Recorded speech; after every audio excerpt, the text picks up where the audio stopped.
And this also brings up the question of his identity long term. The novel covers the adventure itself. Okay, welcome back everyone to the deep dive today. Well, we're grabbing the metaphorical scalpel, maybe opening things up a bit. We're going to take a really close look at the real origin of one of the absolute coolest, most enigmatic characters in One Piece. Trafalgar D. You know him, captain of the Heart Pirates. And our mission, basically, is to give you a shortcut right into the source material that really defines his early years. We're digging into excerpts from the novel Trafalgar Law, Origin of the Heart Pirates, because we want to give you, the listener, the full context on those critical younger years, how his crew formed, the Heart Pirates, and what really drives him, those deep motivations. We're aiming to go beyond just the manga panels here. Yeah, and that going beyond bit is really important, because this isn't just some light reading material, it's a proper novel. And what's really interesting is how it serves as this canonical bridge. It fills in years the manga had to skip. It's focused completely on Law's evolution, tracing how he took all that tragedy from his past and started building the Law we meet later on. Okay, yeah, let's unpack that, because the starting point for this novel, it's not way back in Flavance with his childhood trauma. We already kind of saw that. This book kicks off right after that huge life-changing event for him. It's like emotional ground zero. Exactly. The novel literally picks up right after Law parts ways with Corazon, his mentor, his savior. The moment that gave Law his life back but cost Corazon everything. We find Law on Swallow Island specifically. And the point is, this isn't just looking back at grief. This is Law, officially stepping out on his own, carrying the massive weight of that sacrifice. And the decision he makes, right then, it sets his whole course. But it's a really contradictory one, isn't it? Yeah. He sets off wanting to be two things at once.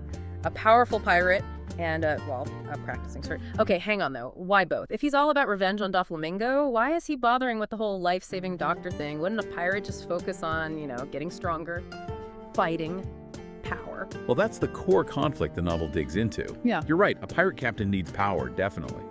But for Law, medicine, it isn't just some side gig. It's tied to his past, his heritage from Flavance, the White City.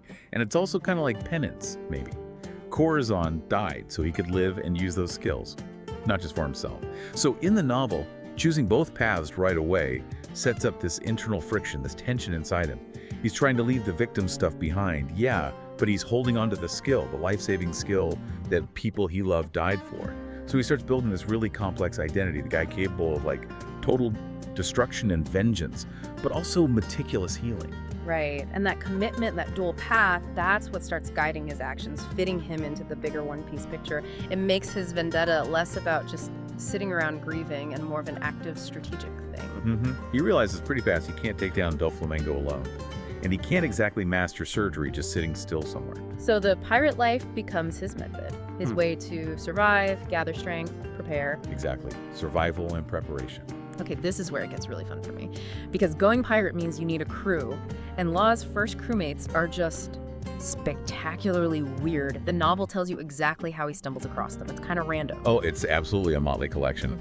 And the novel doesn't just list names, right? It shows you how this very serious kind of emotionally shut down medical genius ends up attracting the biggest oddballs imaginable. We see these characters join him one by one. First up, there's this eccentric junk dealer, Wolf. Okay. Then, obviously, the fan favorite, Bepo, the talking polar bear. Who, interestingly, is always apologizing for everything, constantly sorry. Oh, I'm sorry. And then finally, you get these two orphans, Shachi and Penguin, who basically just attach themselves to the whole growing chaos. I gotta pause on Bepo, though. I mean, a talking polar bear who knows martial arts and wears an orange jumpsuit. That's peak One Piece weirdness. In the manga, you just kind of go with it. It's a visual quirk. But the novel, how does it make that believable? How does Law, Mr. Serious Avenger, rationalize having this giant, emotional, apologizing bear? Well, it grounds the weirdness in, shared experience. The novel shows Law finding Bepo already in trouble, tied up, a victim himself. Law helps him out, and Bepo, in his own way, sees a fellow outsider in Law and just follows him, stays with him. Okay, so it's not just random recruitment. Not entirely. Yeah. And Beppo's presence, plus Shachi and Penguin, who are basically street kids, it forces Law to deal with people. He has to learn about, caring for others, leading a group, even if he doesn't want to admit it. Gotcha. Which leads right into that big theme you mentioned. Right, the found family theme. The source material really emphasizes this. It says their bond is formed more from shared experience than just convenience. That quote really stuck with me. They're all orphans or outcasts or victims in some way.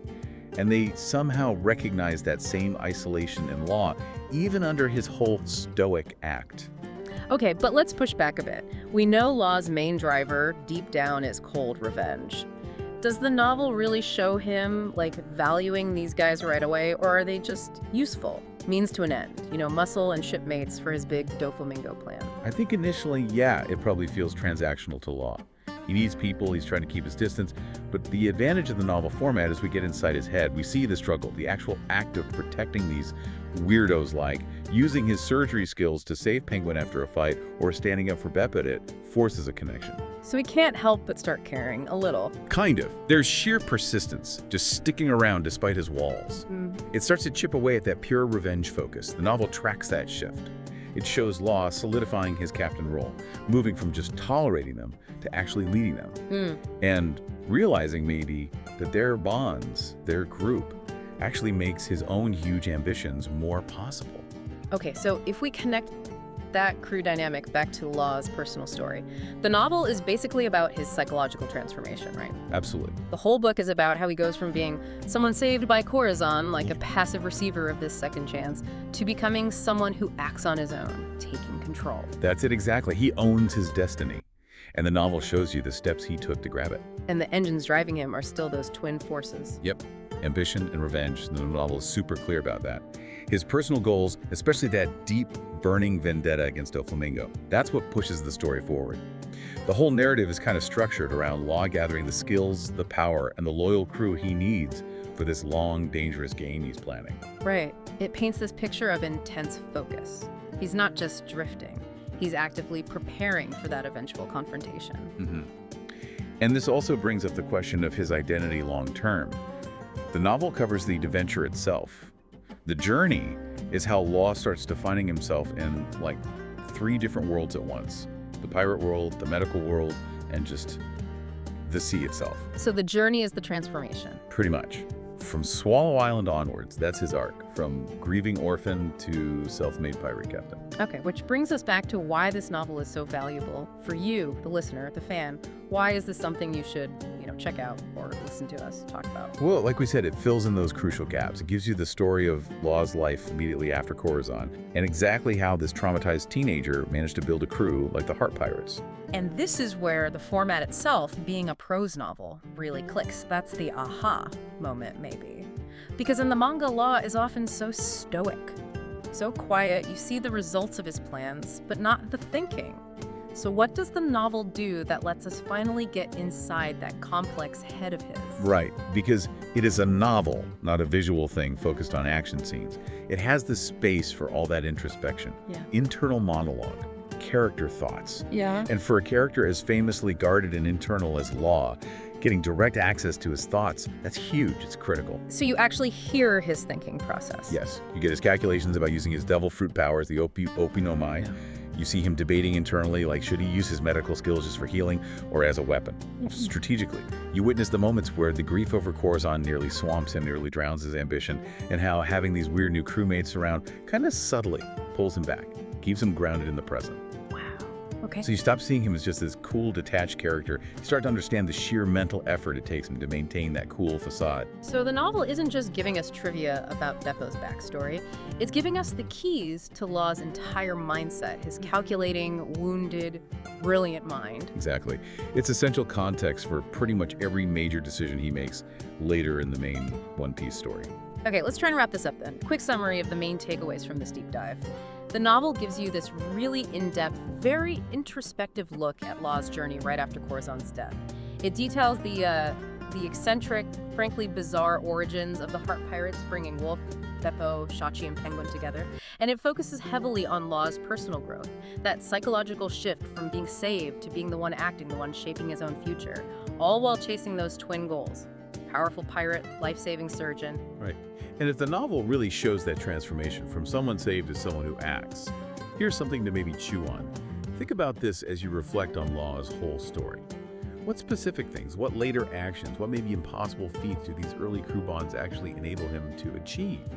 Things that Law alone, just consumed by grief and vengeance, probably could never have pulled off. Because I think the novel ultimately suggests that the real strength of the Heart Pirates isn't just numbers or skills. It's how that found family, that unexpected connection, provides the stability and maybe even the motivation that pure individual revenge just can't sustain long term. Grab One Piece, Law's Story by Eiichiro Oda, Shusei Sakagami. Now on sale, $8.95. Don't miss this chance and build good habits and achieve remarkable results. Buy now today. Like and subscribe for more Bookhaven podcasts.